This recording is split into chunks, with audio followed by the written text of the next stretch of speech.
Good evening, ladies and gentlemen. Thank you for joining us for tonight's edition of HR Mentorship Learning Series. Tonight, we'll be looking at a topic, the winning strategy, total rewards. And our facilitator for tonight is Juliet Kepuro, and she's going to be enlightening us on this subject matter. I would like to read her profile very quickly so that we can get to know her better. Ladies and gentlemen, Juliet is a certified human resource professional with over 6 years of experience at the forefront of transforming human capital management. You won't believe it. She has a Bachelor's of Science in Human Anatomy and a diverse career spanning industries such as healthcare, insurance, e-commerce, beauty, manufacturing, and education. She has established herself as a strategic force in workforce planning and business administration. Juliet's expertise in aligning HR strategies with organizational goals has led to optimized team structures, resource allocation, and of course, increased productivity. She's driven by a passion for employee engagement, and she has spearheaded initiatives that cultivate a positive work environment. Our focus on professional development, work-life balance, recognition programs, and open communication has boosted employee satisfaction and retention across organizations. She's also known for her ability to foster a culture where individuals thrive both professionally and personally. I love that. Ladies and gentlemen, she's also a strong advocate for continuous learning. Little wonder she's here with us tonight, having led impactful training and development programs, all right, that upskill employees and encourage innovation. Her forward-thinking approach has also kept teams aligned with the ever-evolving demands of the industry she has served. Ladies and gentlemen, she also is improving and support humanity in corporate settings. She starts with non-profits such as Helsingden Foundation. She actively also supports other initiatives around mental health and personal well-being. Currently, she is the group head, people and admin at Human Investment Group Africa. Juliet exemplifies transformative HR leadership. Her career is a testament to her impact. Ladies and gentlemen, speaking to us tonight on the topic, the winning strategy, total rewards. I'm excited. Hand over to my colleague, Juliet. Thank you for honoring us tonight with your presence and your wisdom. Good evening, sir. Good evening, everyone. Thank you for the opportunity to be here this evening to, I don't like to say to teach or to share. I believe we're here to learn together because I intend for the session to be, both ways. We're going to be interacting. We're going to be, asking questions, discussing case studies, and see where we can take it to. So once again, thank you so much, Dr. Oluyemi, for the opportunity to share the little I know with the community. So without wasting further time, I will just proceed to share my slide and we can take it away from there.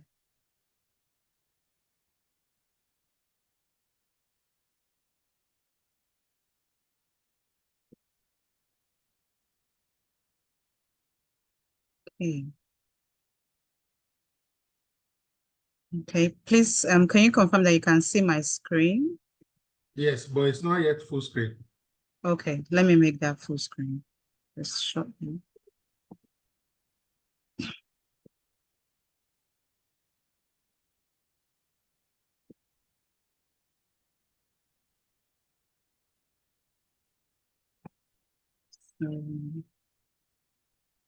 Thank you for your patience. Thank you for your patience. So yes, the topic for today is the winning strategy, total rewards.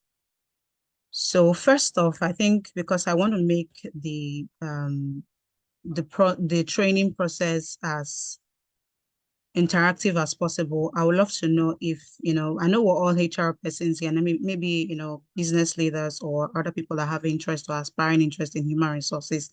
I just want to know, who have you heard about total rewards before? We can drop maybe a yes in the chat box or a no, so we can make this session as interactive as possible. Total rewards, okay. I think I've seen a response, yes. And if you also want to speak, you can unmute yourself and speak. All right. Okay. So I've gotten 2 yes, another yes. Okay. Fantastic. All right. Okay. Thank you so much for your response. So total rewards, I'm happy, we're on the call with people that have heard about it. And if you've also not heard about it before, if this is your first time probably coming across the word total rewards, then just ride with me. It's not really as difficult as it may seem right now, or strange as it may seem right now. And I'll be taking us to the next slide. I'll be taking us to the next slide.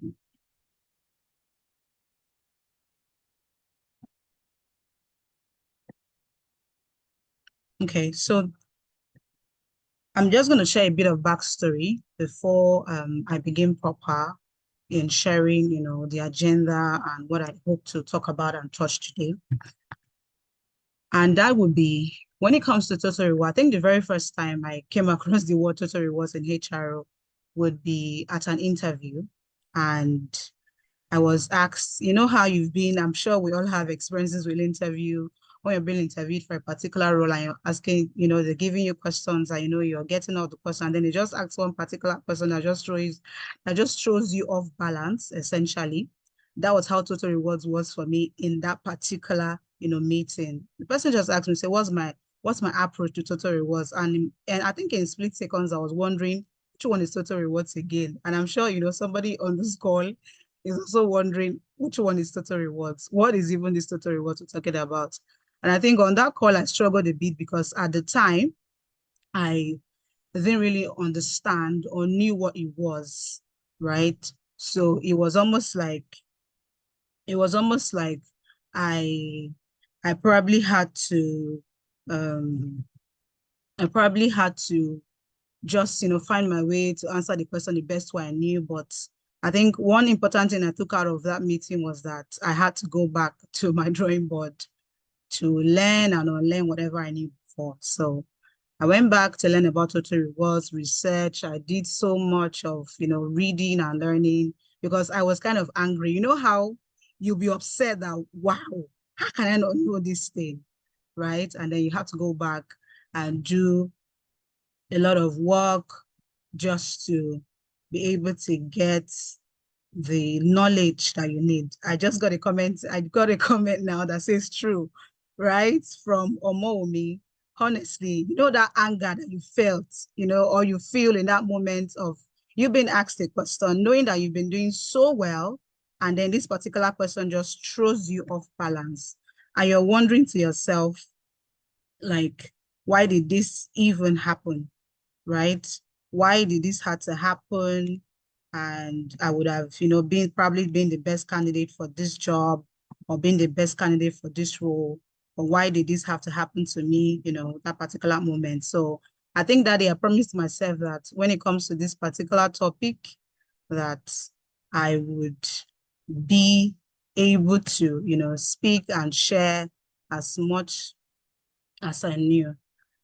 So bringing us to today, I'm really excited. I really get the opportunity to be able to share, right? To be able to share what I know about total rewards with all of you this evening.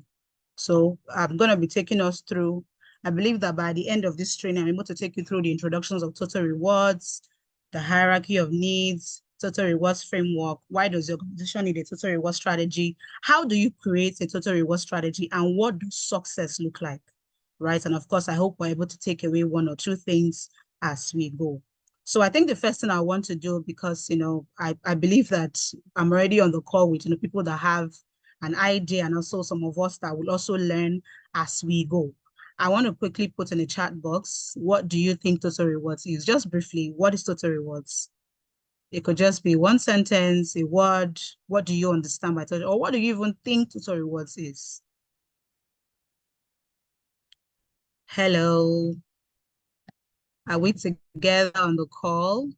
So what do you think total rewards is? It could be one sentence, it could be a word. What do you think total rewards is? My fellow professionals that say they know, let's exchange knowledge. Let's share ideas on the call. What is total rewards? Or what does it mean to you?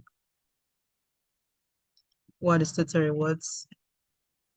So you can unmute if you want to speak. If typing would be, stressful, you can raise your hand and unmute yourself to speak. And then if you can, of course, type, excellent.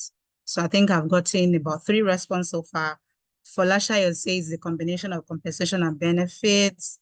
And Omawumi says is a benefit that you are entitled to as an employee. Generally, compensation and benefit, that's what Obiani just said. Oh, okay. So I've just been notified that participants cannot unmute at this particular time. So, okay, no problem. So let's utilize the chat box as much as we can. So beautiful. I'm also getting a response from Aminat who says remuneration plus other benefits, sorry. And then Chukwu Emeka says, is a totality of financial and non-financial reward for an employee. All right. Thank you so much for all your responses. I really believe that, we're on the right path already. So all the responses that we're giving, in a way, everything links, everything works when it comes to total rewards. So I'm excited that we all have an idea of what we're talking about. So I'm going straight into the next slide. Sorry. So total rewards really, it's not really far from what, we have commented. It's not far from what we've dropped in the comment, compensation, composition of both of them. So this is just like, a definition I'm just going to bring out, and then of course we can talk more about it. So total rewards itself represents the complete value proposition an employer offers his employees, encompassing everything an employee perceives to be of value in their employment relationship. So now it goes beyond just what you want to, give your employees for working for you. It also has to cover what is valuable to them. That's why it's, rewards. What is valuable to them as what they perceive to be of value if they are going to work for you as an organization, right? And then a total reward strategy is a comprehensive approach that offers a combination of financial and non-financial rewards. It encompasses various elements that go beyond just salary to create a holistic package that meets employee needs and align with the company's business goals. So now, really, I know somebody even used this word. So that's why I said I'm really excited that, some of us already know what we're talking about today. So it's just, all of us learning together to see a better way to do this thing, after today, right? So it's just saying a comprehensive approach, combination of financial and non-financial rewards. So that's monetary and non-monetary, because now people go to jobs for reasons bigger than a paycheck. People show up at their jobs for reasons bigger than a paycheck. Yes, we know that when everybody wants to make money, you want to be able to sort out one or twos, you want to be able to have money in your hand. But if you look at how employment has moved, in the last 3 years, you will realize that employees are now beginning to demand more. What more can you offer me apart from money? What else do you have? Even these days when you're interviewing a candidate in an interview, I'm sure all of us here, HR professionals, know this, they would always ask you, what's your EVP? What's your employee value proposition? What else am I coming to get from this company, right? So total rewards strategy is going to help you as an HR professional be able to have something that would work for your organization, because you will be thinking, this ahead and having it in place for when you meet, those candidates. And for, of course, your existing employees in your organization also will get to benefit from total rewards, and the organization will benefit from total rewards as a whole.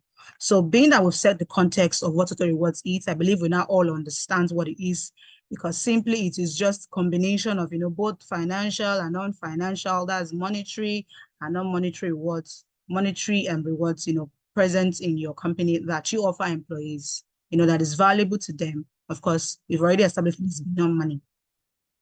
So taking us to the next slide, right? While I was preparing for this particular learning series, I just thought to throw in this, particular topic, and that's the hierarchy of needs. Because when I began researching, when I was trying to explain, I think somebody related to what I was explaining, that you know, how you're so angry that you do not know something, and then it just gives you that, I don't know, you just get this fire that today, you see this particular topic, I'm going to take it from beginning to the end. When I began learning about total rewards, I came across the hierarchy of needs, and I got to realize that in understanding the hierarchy of needs, putting anything in place for any organization, you know, as an HRO is going to make my work a lot easier. And I've always used this, you know, this, I think I call it my own cheat code when I'm trying to implement things in my organization or anywhere that I've worked, because it has helped me to be able to understand what people really need and what matters to them. So now the hierarchy of needs, I'm not really going to go, you know, too much detail, but I will try my best to be able to break it down and find a way to link it to total reward so that we understand, you know, why I say is my cheat code when it comes to putting these things in place. So now just a brief history. Abraham Maslow is a psychologist, and he first introduced the concept of hierarchy of needs in his 1943 paper titled A Theory of Human Motivation. That particular year, we're in 1943, a lot of the papers, a lot of the research, you know, that were going on then was about studying human behavior, studying human nature, how they respond. You know, there were a lot of papers around things like that. But Maslow's interest, right, was in learning about what makes people happy. That was his own focus when he was doing his own research. He wanted to know what makes people happy and what they do to achieve that aim. That was, you know, the whole essence of his research. And this hierarchy of needs has since been adopted, and it is believed that if all of these needs are met, all these needs, and it is believed that all these needs are critical and should be met for most people to be healthy, fulfilled in their families and social networks and the workplace. So now, a solid total reward strategy satisfies the needs identified in Maslow's hierarchy of needs. And this concept refers to the idea that people are motivated by these 5 fundamental needs. The most beautiful thing about the hierarchy of needs is the way Maslow did his work and brought out, you know, what these needs are.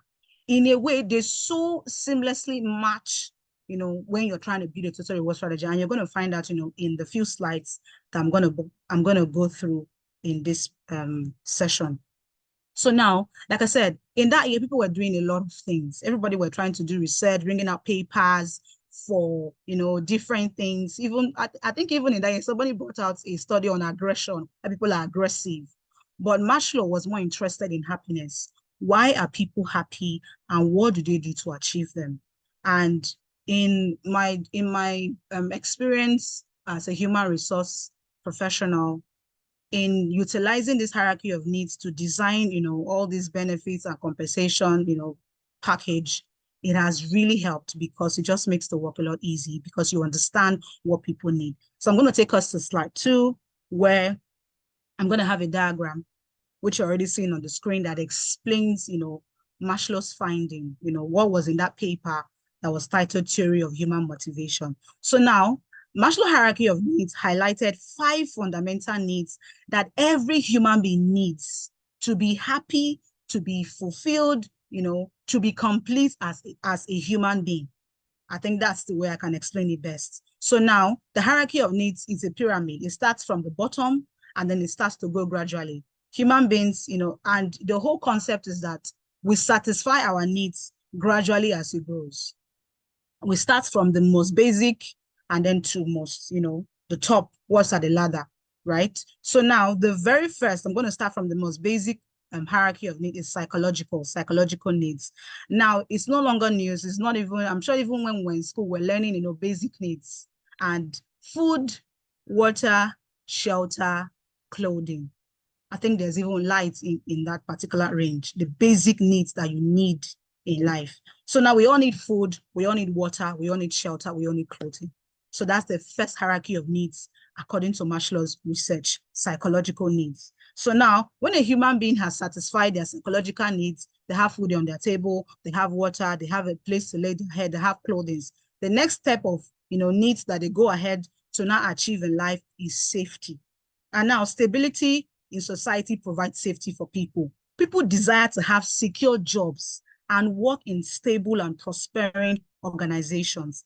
Easy and affordable access to education and healthcare also fosters a sense of safety.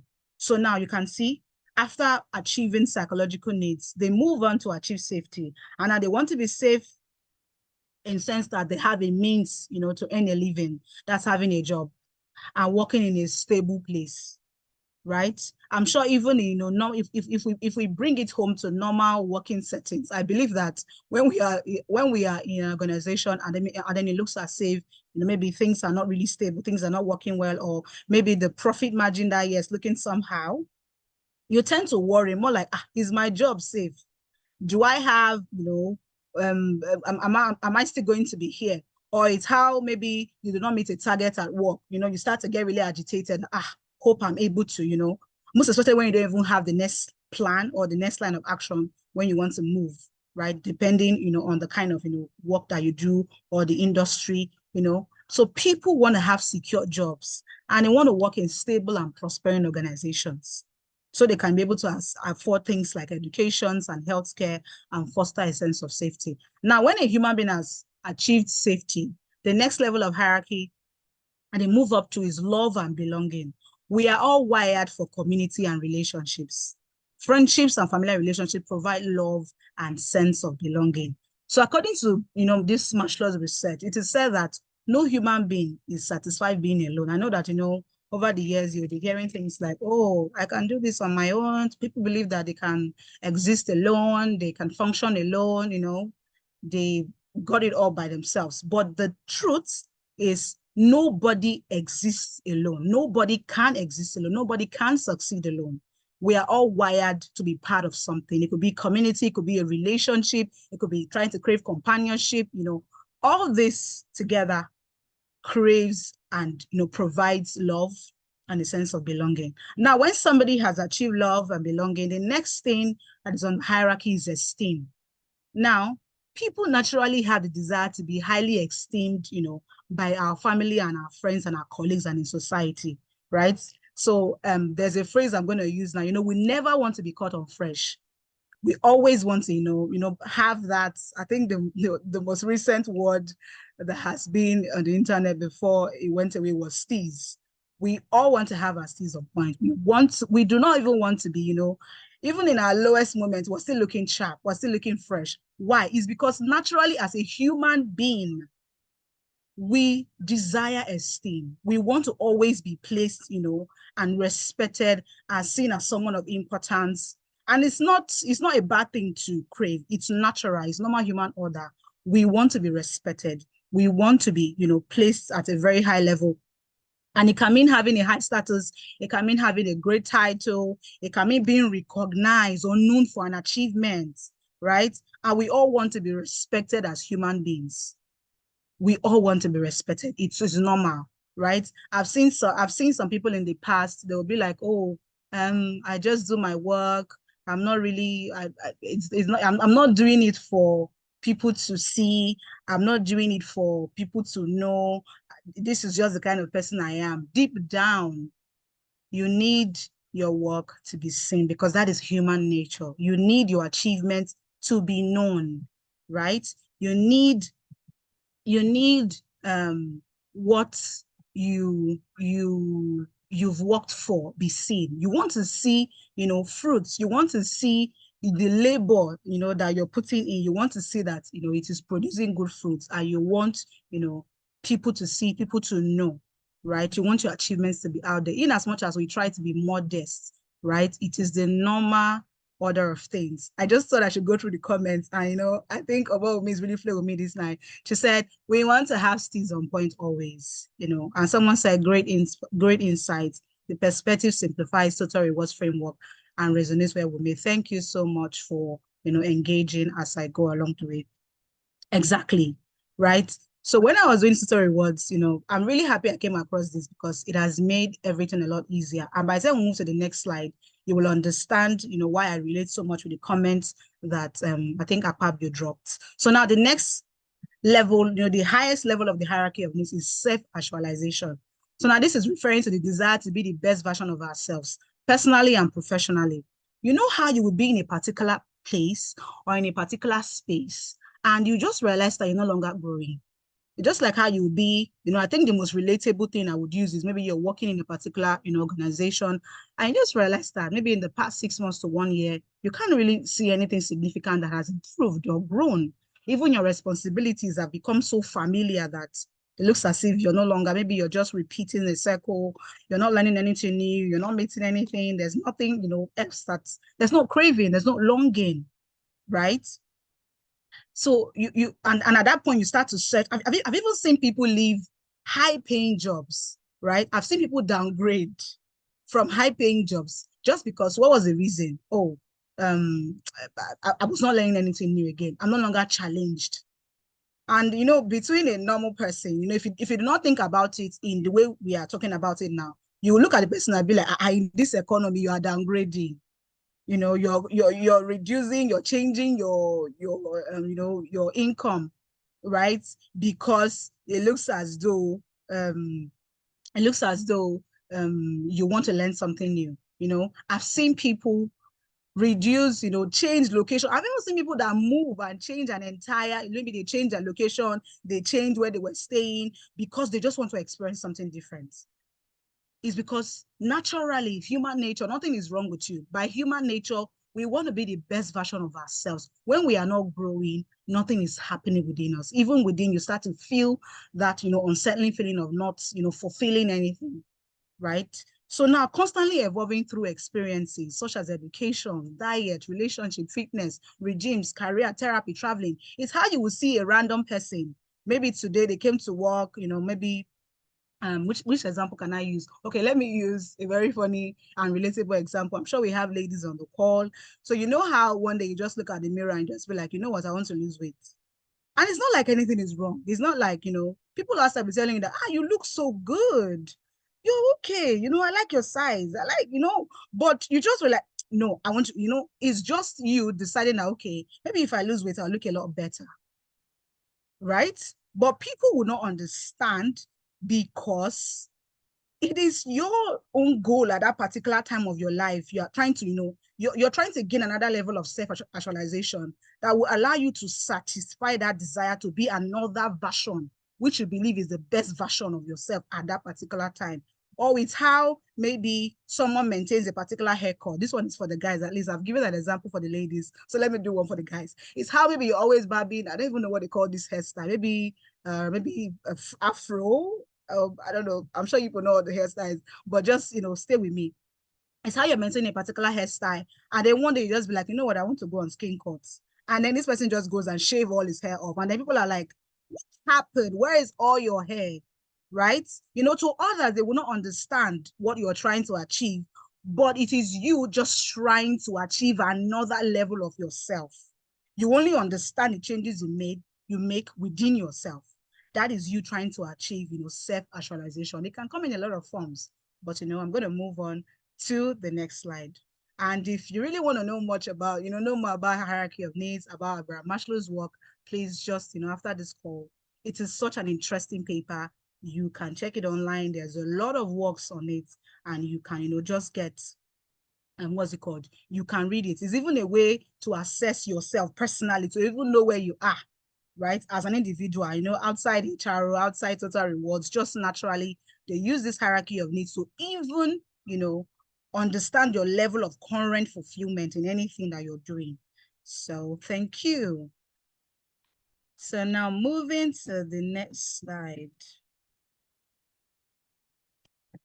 Moving to the next slide. So in the next slide, so before I move to the next slide, I thought to throw in a quote. So somebody else I really love when it comes to, works on employee rewards and benefits and compensation is Dale Carnegie. And he does a lot of work, a lot of write-ups on recognitions, on, how to manage employees, how to keep them happy. And one of his quotes that I do not forget or take out of my head anytime, right? It is, people work for money, but go the extra mile for recognition, for praise, and rewards.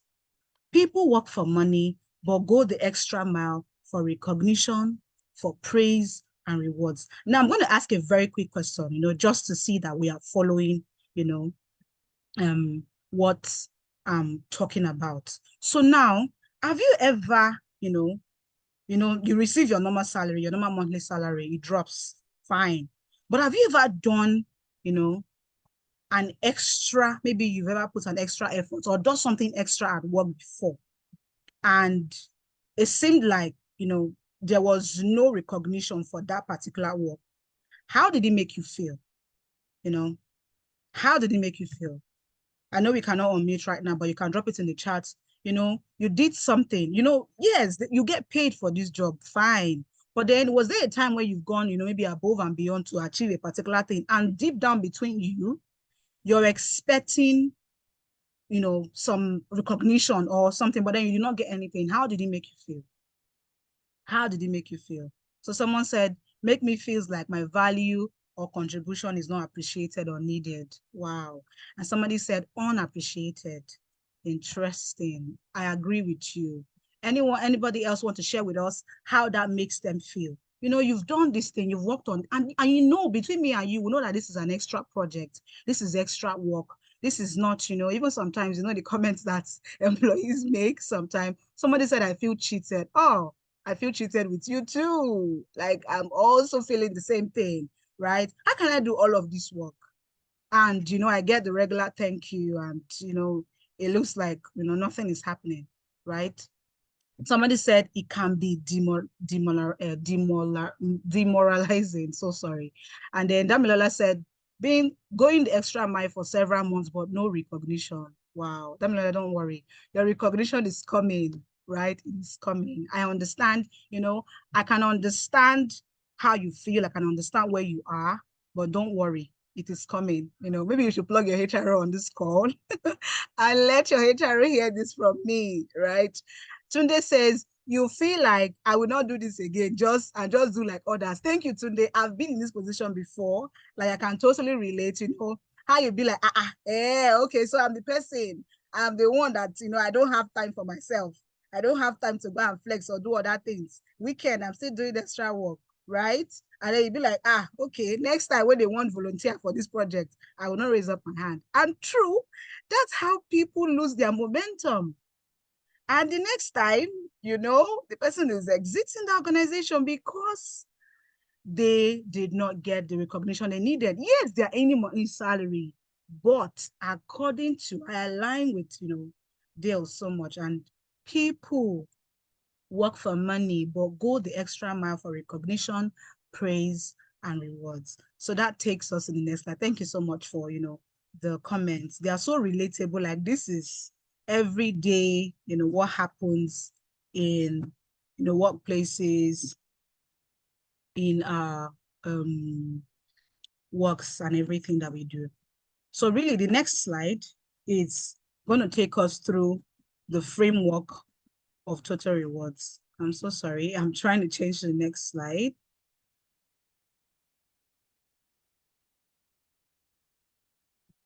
I think I have a comment. Let's see. Oh, someone said, makeup, you feel like you're not good enough. Oh, maybe we should hold a party to encourage everybody on this call, right? I understand, right? It can be like that sometimes, which is why, things like this, messages like this, trainings like this have to go out there. So people, leaders, can see what each person truly needs. Okay, so I'm trying to get to the next slide, but while trying to fix that technicality, I think I will just, go ahead regardless. So the next slide is supposed to talk to us about,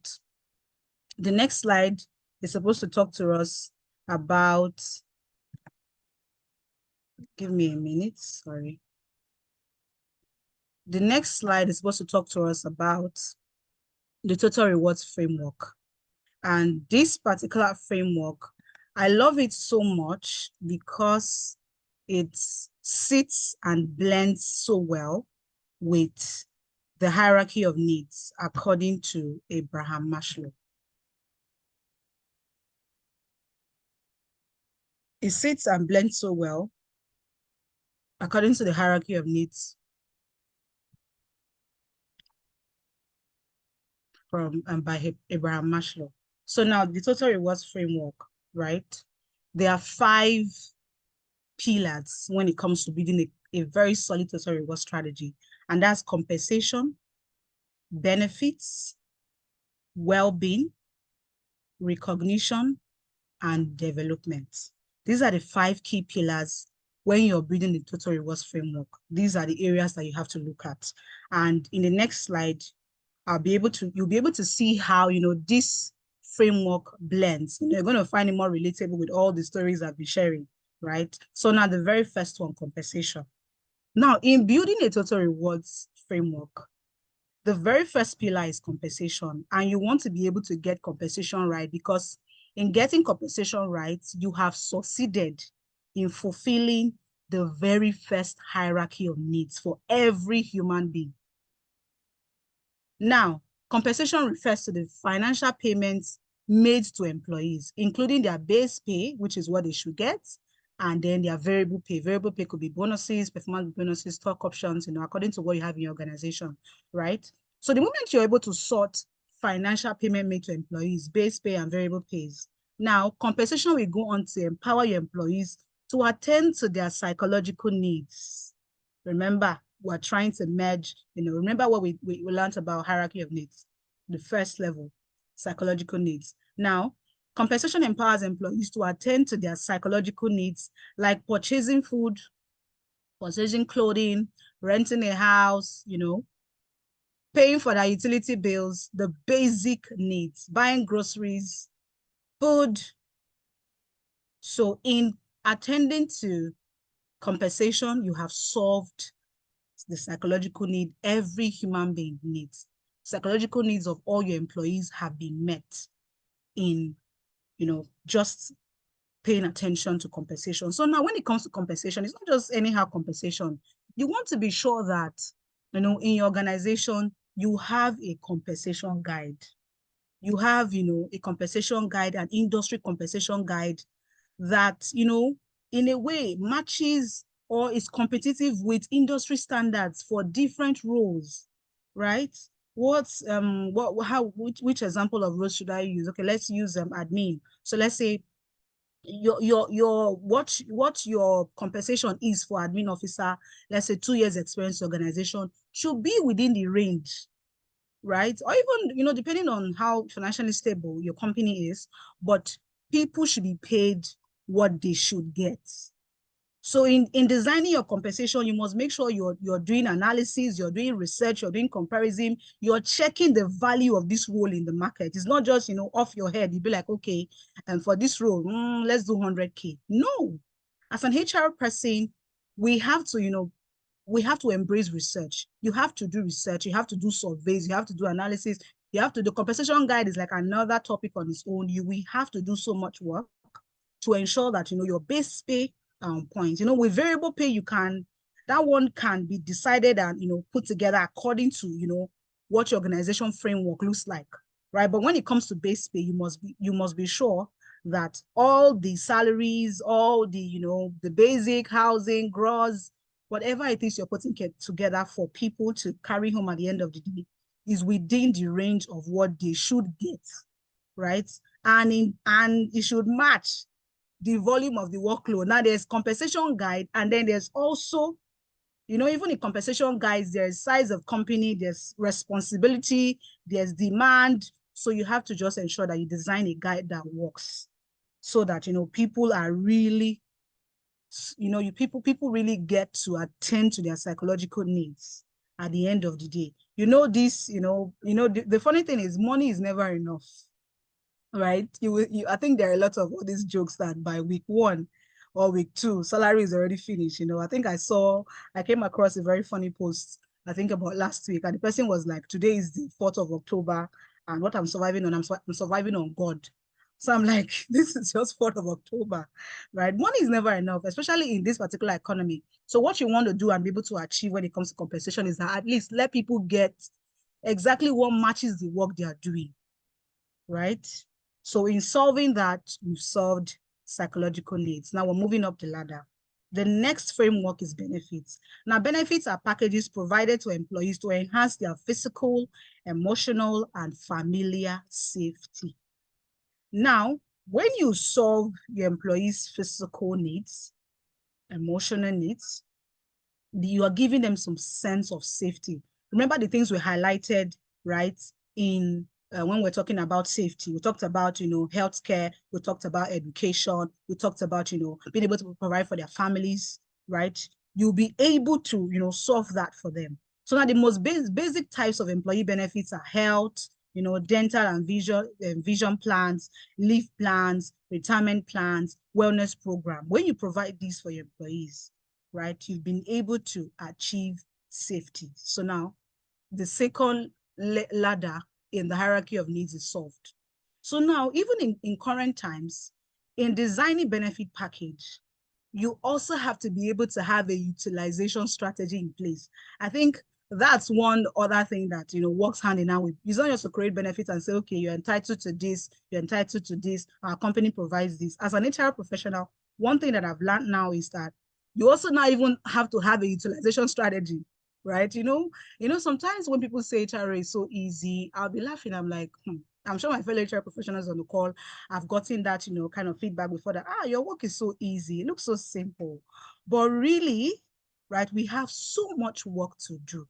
Because it's one thing to say, okay, you're entitled to this, or the company is giving you health insurance, for example. You now also have to chase people to ensure they even use these health insurance packages, right? But really, that's what we are here for, right? So now in having a benefits package, just ensure you have a utilization strategy in place, ensure that, the medical insurance that you have in place, people are actually, going for their dental checkups, going for their eye checkups, even visiting the hospital when they are sick. And I think some plans that even involve family. So you see, taking care of even their families, giving them some level of safety because they have a job that takes care of them and their family. And that's security, that is safety, right? I think what I've had to do, even with, to just ensure utilization of health insurance before in my organization, is that I had to bring in, I had to partner with health facilities and bring them to the office. That was how bad it was, because you will see someone that's ill and you'll be like, oh, how are you feeling today? You'll be like, I'm okay. Have you seen the doctor? Have you taken it? You're like, no, it's going to resolve. All I need is sleep. And then you're going to realize person shows up to work the next day and they're looking lethargic, they're looking tired. It doesn't look like they're getting any work done. Of course, they're still not fine. So what I had to do, very drastic thing I had to do, I think earlier in the year, is to partner with, eye facilities, dental, annual health check. Like practically they came to the physical office, took blood samples, did eye check, eye screening. Man, it was it was even like I think at some point I'm like, HR, what is going on? I said, no, since you people do not want to use what we have in place, maybe I have to bring, I think the saying, they said, if the mountain doesn't go to Muhammad will have to go to the mountain. I think that's the step I literally had to take, just to ensure that, people actually get to that level of the hierarchy of needs, safety. So now the next one is well-being. Now you can put programs and policies that support work balance and employee well-being. Once you have this in place, you have solved number 3. And number 3 is going to take care of love and belonging. And now the basic type of things that you can do under well-being, right? You can have employee assistance programs in your company. You can have employee resource groups. You can have, resource groups. These are so easy to form, do a survey, group your employees, in such a way that people that have, common things and like interests, they come together to form, like committees, that way they belong to something.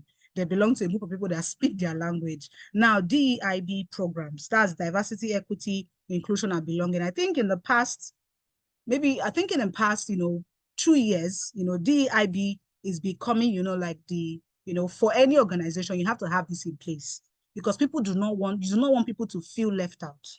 You want to be able to embrace, all races, all tribes, all backgrounds, and be able to keep them in such a way that they always feel valued, heard, and supported. So you have to have a robust, DEIB, program or strategy in place. And of course, volunteering.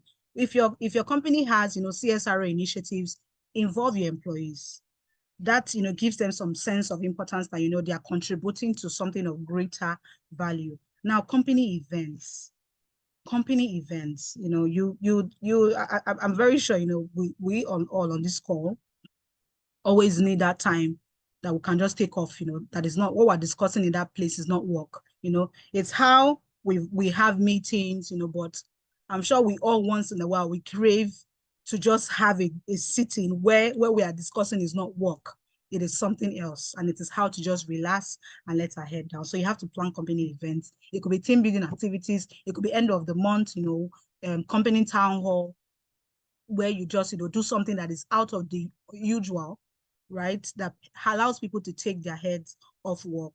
And then the next one I'm going to talk about is probably remote work. That's on offering flexible work options.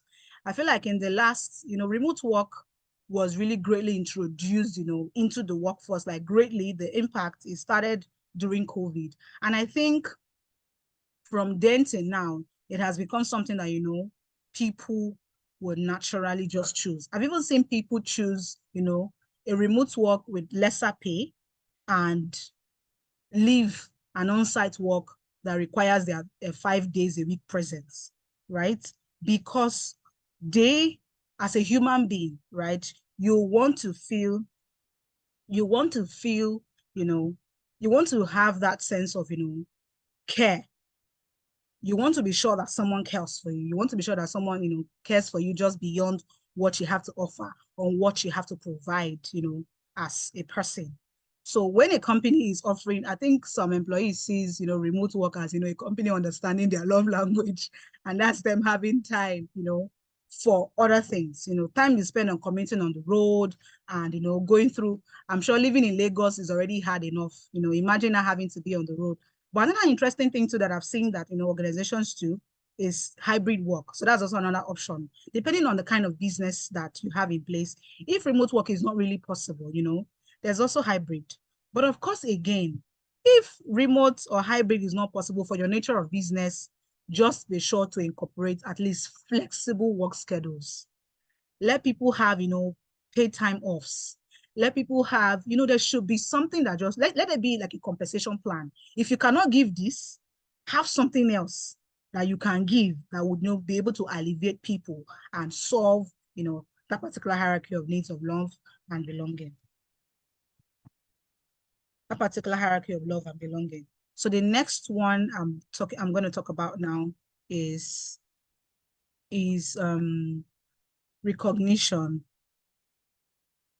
Please give me a minute. I don't know why the slide won't just move to the next slide. So in talking about recognition here, everybody wants to be recognized for the job that they've done. I think even the poll that we ran on the call, we sort of confirmed that people, want to be recognized. The question that we even just asked that, how do you feel when you have done an extra work, you've done something extra and you do not get, that maybe accolade or reward or recognized, right? And we got a lot of rest. People said they felt demoralized. People said they felt not appreciated. People said they felt sad, and some people even said, I'm not going to do this again. And that's where it starts from.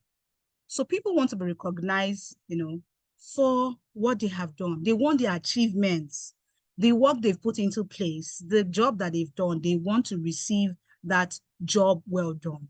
Now, recognition programs can take the form of sports awards. If there's one thing I always preach is that don't keep that thank you till later. I think something that, that managers or even us as HR leaders, sometimes we make that mistake. You want to save that reward. You want to save that, that accolade, that particular award. You want to save it to a particular time, right? Sports awards. The person got the job done in August, recognize them in August. The person got the job done in that week.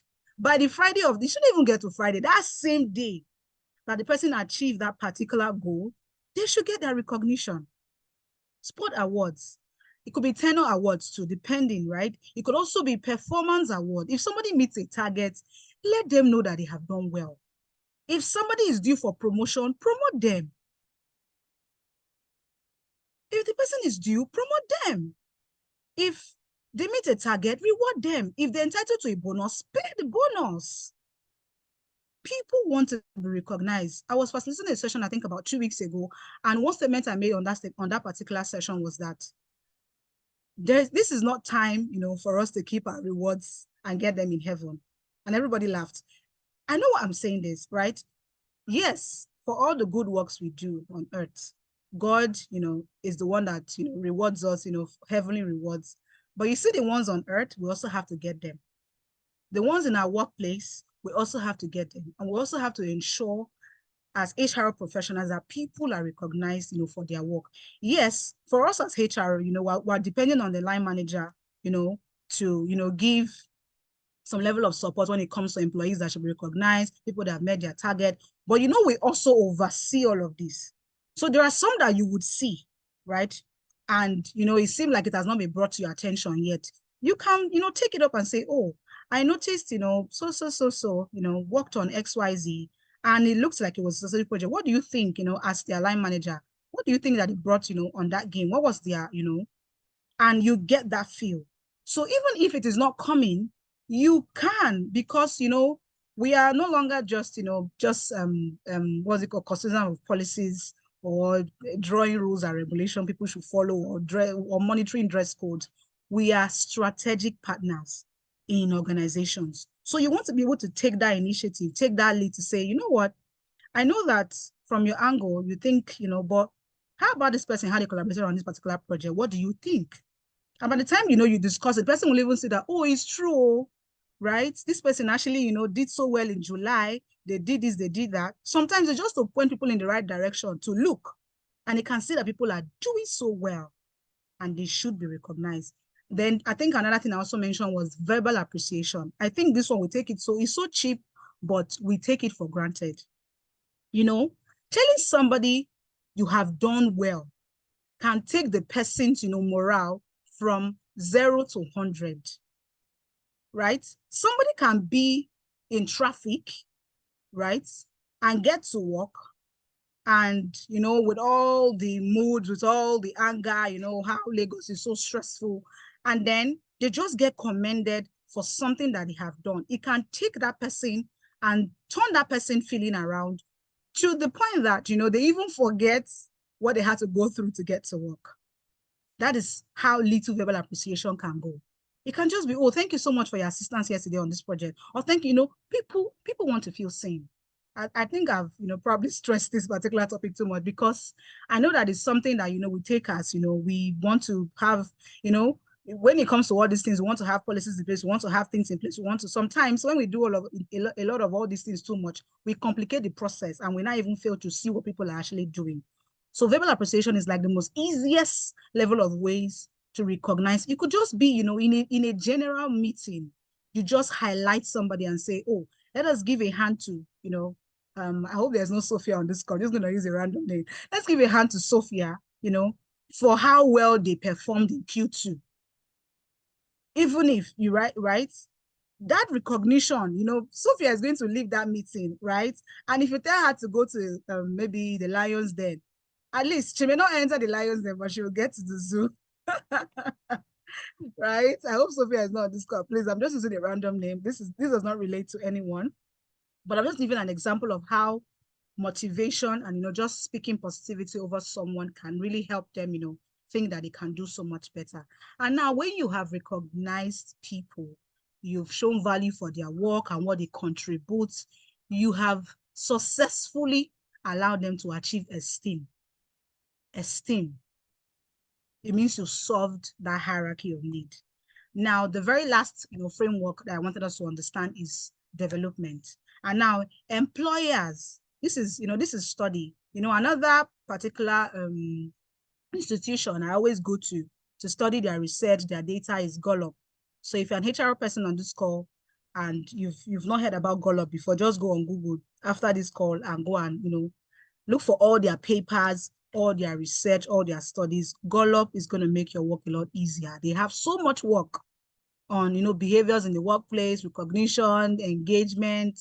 They have so much study that you can work with. Even in trying to present, why you need something to be implemented as an HR person, you have to come correct. You have to come with your data. You have to come with, why this has to be put in place. Sometimes we'll be saying, this would be good for this, but why? Right? So Gallup is so good. And they have an amazing work that they did on, development training. So now, employers who invest in employees development programs are investing in their self-actualization. And this is the highest, level on the hierarchy of needs. And now, these types, the most basic types of development that you can do, career growth opportunities in your company. Is there a clear path? Is there a clear path of how people will grow over time? Is there, a particular maybe target or strategy or a mark, that has a clear, plan for people to move up ladders, not just stay where they are? Because remember, people show up for reasons bigger than a paycheck. Somebody joins your company and in 2-3 years, they are still where they are. Nothing is changing. So is it that in that 2 years, they've not exhibited that they can handle, multiple responsibilities, or you've not seen a particular new interest, or you've not, seen what else that they can do or what area that they can get better in? So you're supposed to have, a learning and development plan strategy in place. And this can simply start by you doing training and analysis, just for you to know what people need, and do surveys to even know what their career interest is. Some people, they join the company, I've seen some really amazing breakthroughs that people make, when they join companies. I think I've seen someone and join a company. I think she joined a company.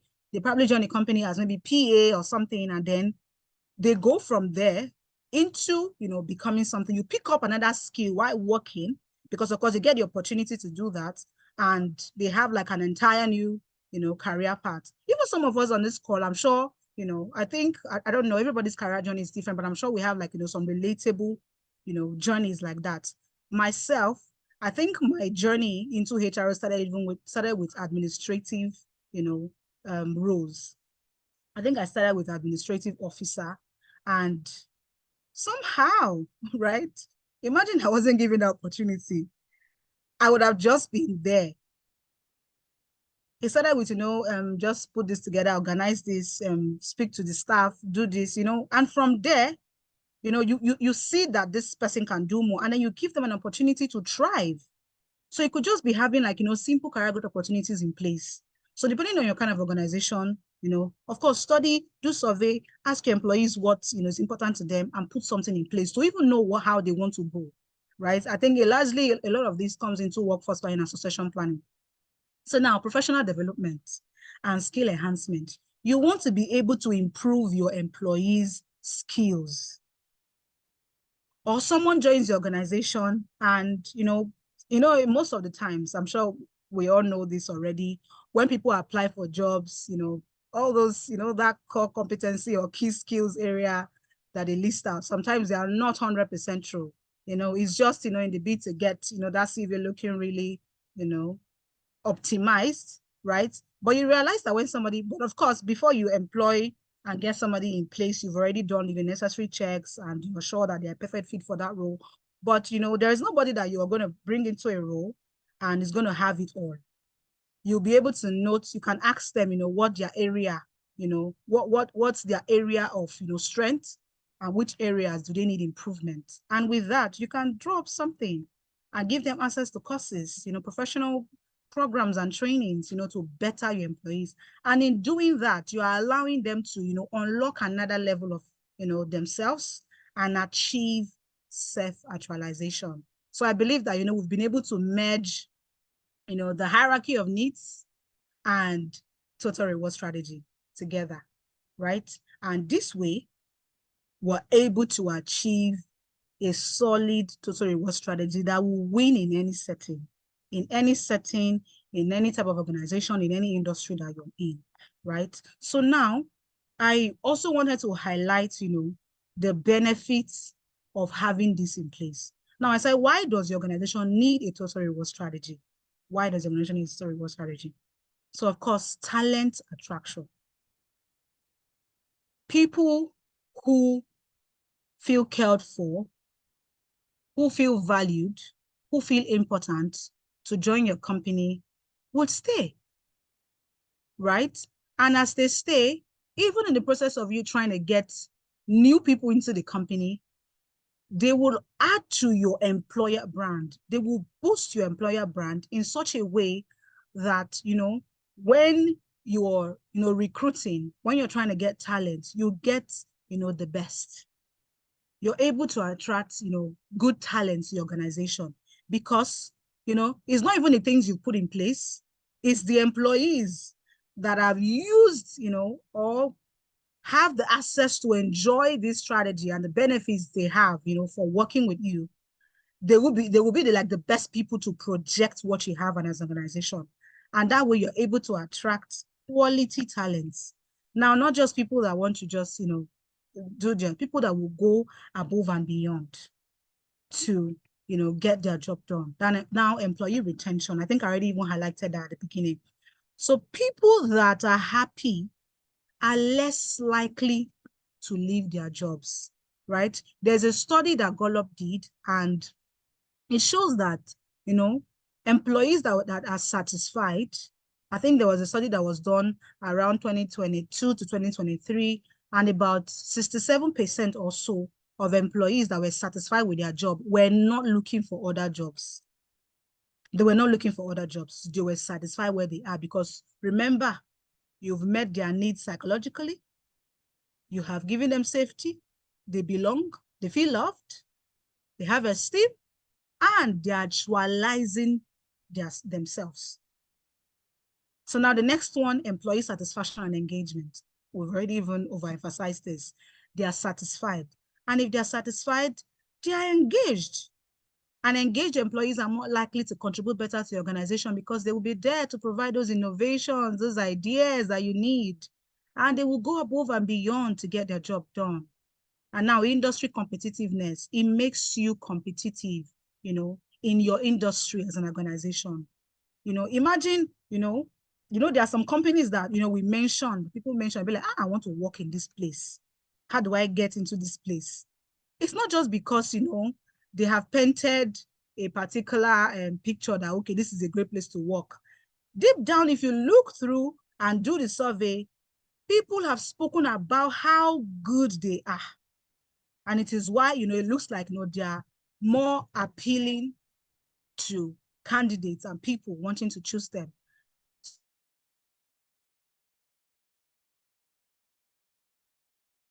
PP, sir.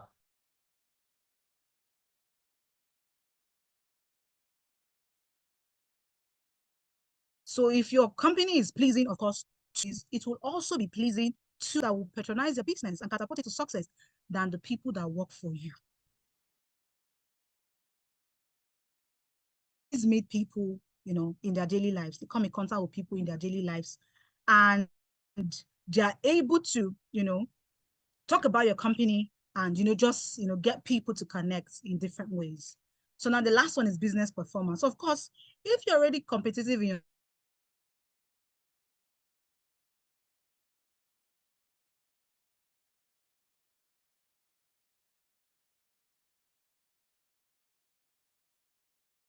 your industry, your business will do well. They want to have in somewhere they will just call that is my company, right? Nobody starts an organization because they, feel bored and it's the next possible thing to do. No, everybody starts a business because they want to make profits, because they want to make, there's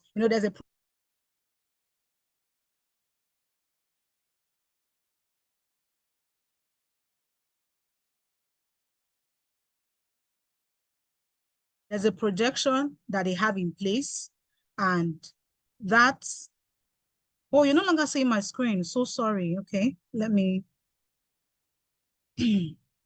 Okay. Okay, how about now? Please confirm that you can see my screen now. Let me check the chat.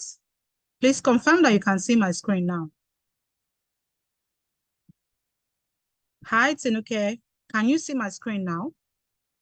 Oh, okay. All right. Thank you. Fantastic. Thank you for calling my attention to that. So, business performance. So I was saying, right, that an organization that gets total reward in place will do well because the company, your employees are satisfied, they're giving their best, they're making your customers happy because they're happy, right? Your business will do well. So that takes us to the next slide.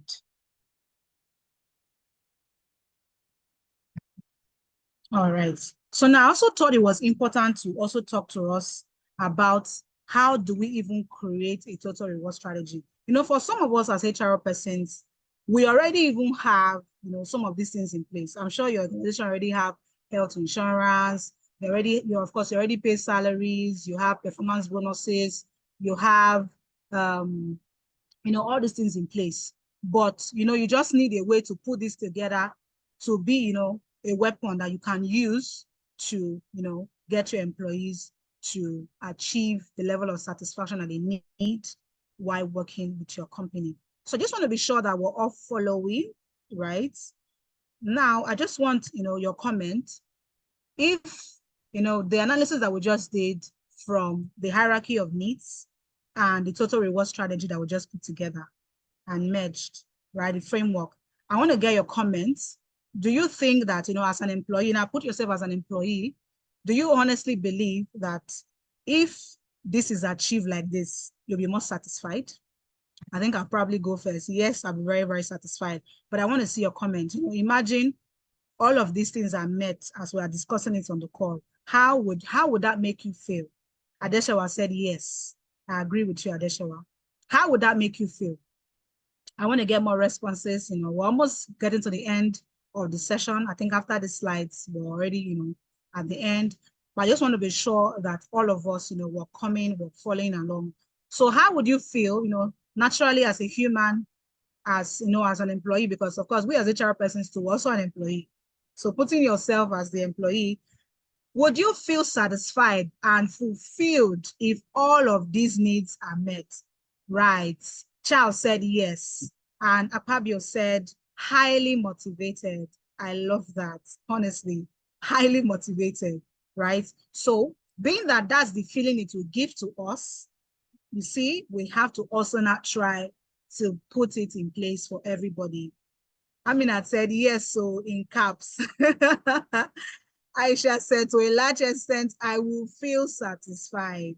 And then Tunde said, yes, total package. I love that, And Savik said, valued and respected. Honestly, I love all these responses. And I love that, we are, we already see how it's making us feel. Bonale James said, yes, so I agree with you, James. Yes, so, right? So imagine, how we already even feel if we have all of this in place. Satisfied, highly motivated, total package, which is why we have to do, what we have to do to get this in place. When we say very satisfied. Thank you so much for your comments. So now let me just go straight, let's learn.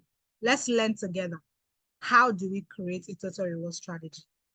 So I think I highlighted like 9, pillars that you can ride on. Of course, you can customize this as you go. Like I said, according to your industry, according to your organization that you work, you know your employees better, right? You can customize this, but these are like the 9 key pillars. If you're able to get all these 9 points in place, I'm very, very certain that it would be solid, right? So the number 1 thing is to access what you already have in place. I think at the beginning, I was saying that, some of us already have this in place. You already have health insurance. You already have wellness packages available. You already pay good salary. You already have, bonuses in place. But maybe it's just how to put them together to make it form, something that's really reliable, right? So just for you to assess what you already have in place. And in assessing what you already have in place, you will be able to tell what you need to add or what you need to, maybe just, change or adjust a bit to make it work, right? Now, in doing that, you now gather your employee feedback.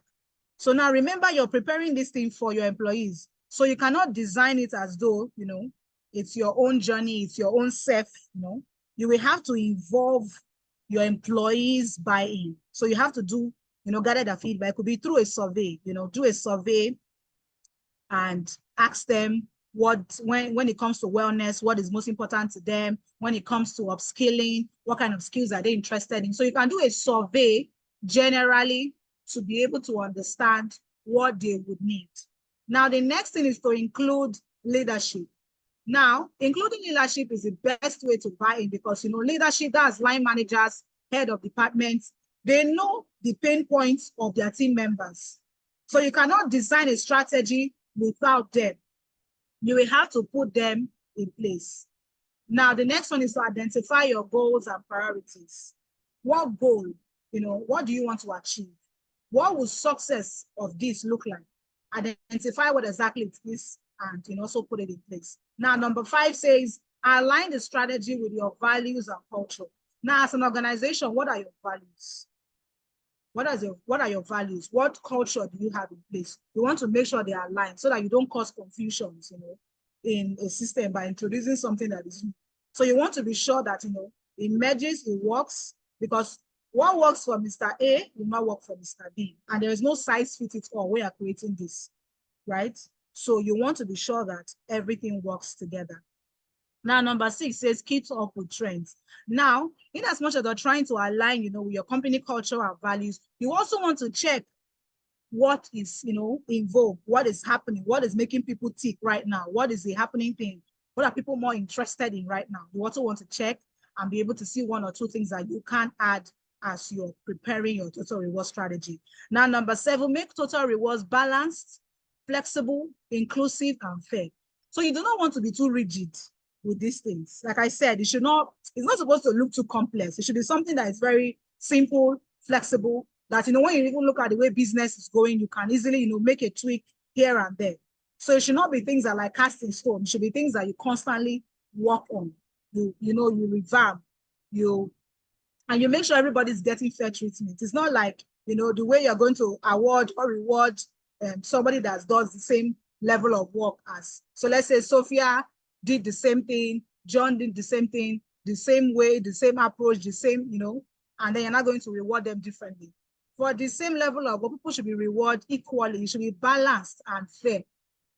And even in places where it looks like, one person did better than the other, you want to be able to communicate that they understand why this person, got rewarded like this and why you got rewarded like this. Because you do not want to now, in trying to create a system, you want to now create, people feeling undervalued or feeling less, for the work that they put in. So you have to make total rewards balanced, flexible, inclusive, and fair. You have to be able to put that in place. Now, number 8 is to communicate total rewards to the employee. I think one thing I've experienced, in my journey in HR is that some employees, right? You know how somebody joins the organization and you're on board, you do everything, you give them a copy of employee handbook, you're very certain that you've done, everything you need to do. They are welcome, they're integrated into the system. And maybe it comes to, maybe they want to probably take leave, for example.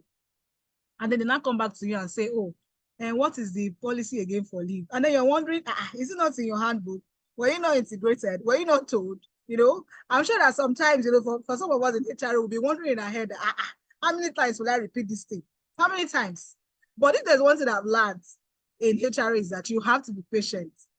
You have to have a lot of patience as an HR person because our employees are wonderful. Even us were so wonderful, right?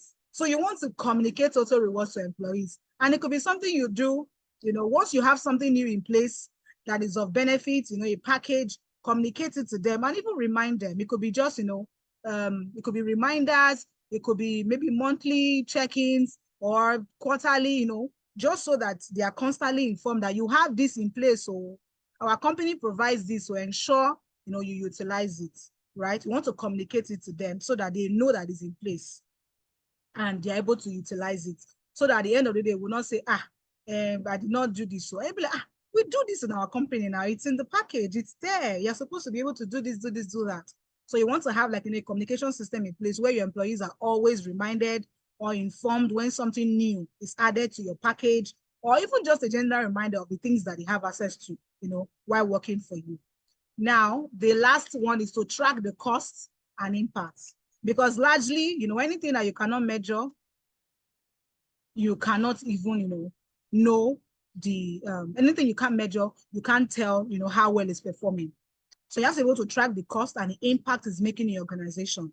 And in doing this tracking, you're able to even tell, the best areas that works and the areas your employees are more interested in. And you can even start to now do, more work in that areas, focus and know what best work. Of course, track the cost, because, for a part of this, you would need, some financial aid to get it to work. So you also want to track the cost, that at the end of the day, you're able to strike a balance, that, because like we already established on the call, in as much as, people set up businesses, at the end of the day, they're also looking to make profits. So you want to track the cost and be sure that, we're aligned, we are able to provide this to employees, right?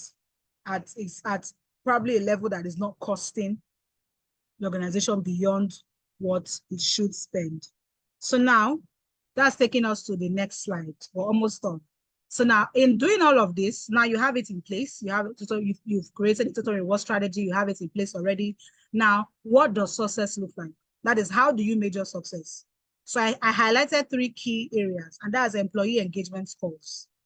So your employee engagement scores will reveal if you have done something well.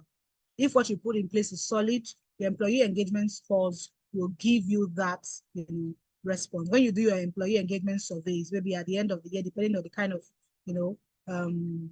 what's it called? Depending on the time you usually do it, it could be quarterly, it could be monthly, whatever works for you, right? Now, when you collate these scores, if what you put in place is great, you will see it in the results of that score. And from that, of course, you can know the areas to work on, to improve, or even know what to take out if it's not relevant to them, right? Like I said, it is not, a mode.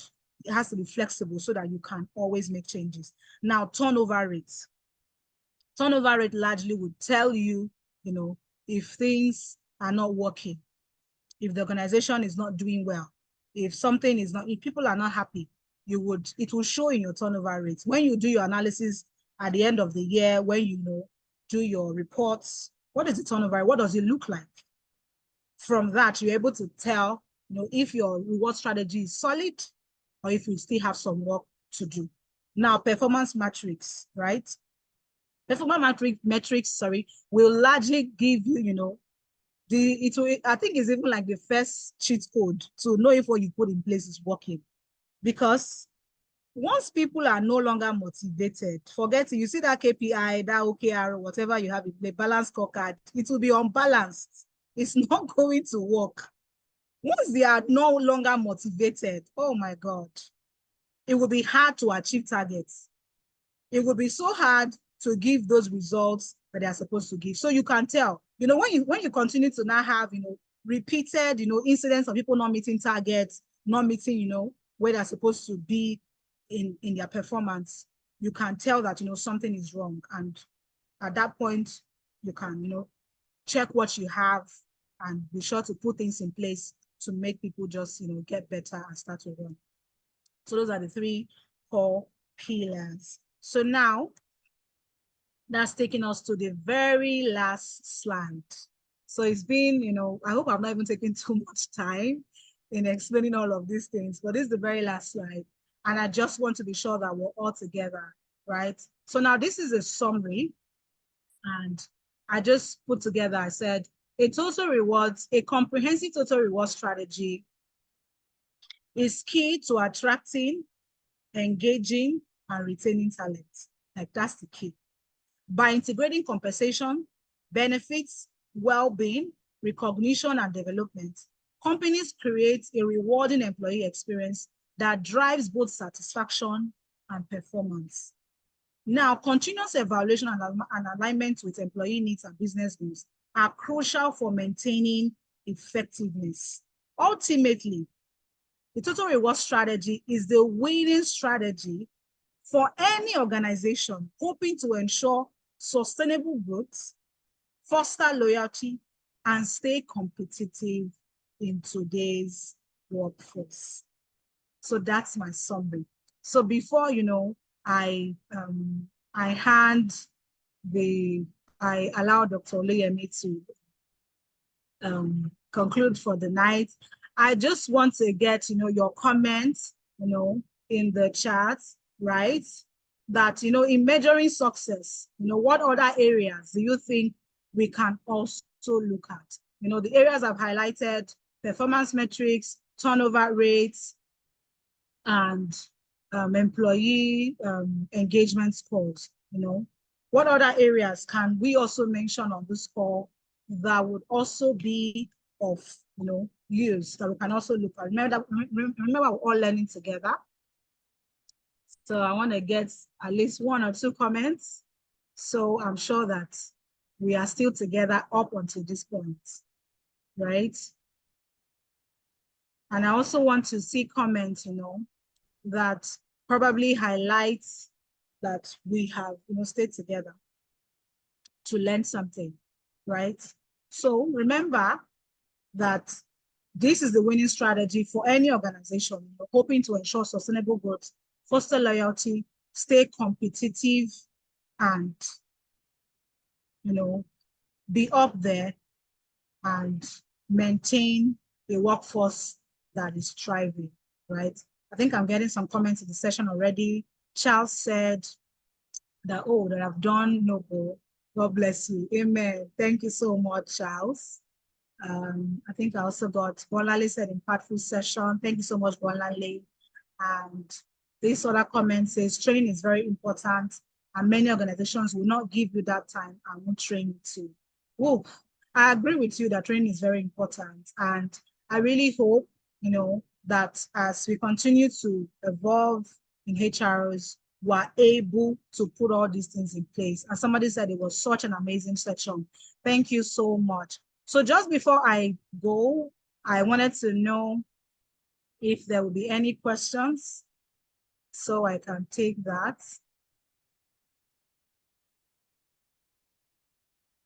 You're welcome. You're welcome. Thank you so much for your comments. Okay, so I think I would hand over to Dr. Oluyemi now. So thank you so much, everyone, again for having me tonight. And Thank you so much, madam. Thank you so much, sir, for the opportunity. Thank you, thank you, thank you. This has been a session that was well worth the time. Thank you for sharing with us knowledge, insights, concepts, ideas, and even how to implement. We've been tremendous, impacted positively. Thanks to everyone who has joined the session tonight. Let's get some rest and let's begin a new week tomorrow. Bye for now. Bye, everyone. So Right, thank you. So that we can say thank you to our facilitator. You can unmute and thank her right now. Thank you, facilitator. Thank you so much, facilitator. God bless you. Thank you so much. I hope you'll be around tomorrow. Facilitator, God bless you. Thank you. Your section was so timely. You're far too kind.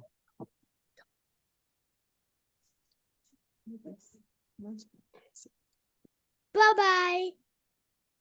Bye. Bye-bye. This is me, mother. Oh. And this is another person, Leticia. Little HR. Bye.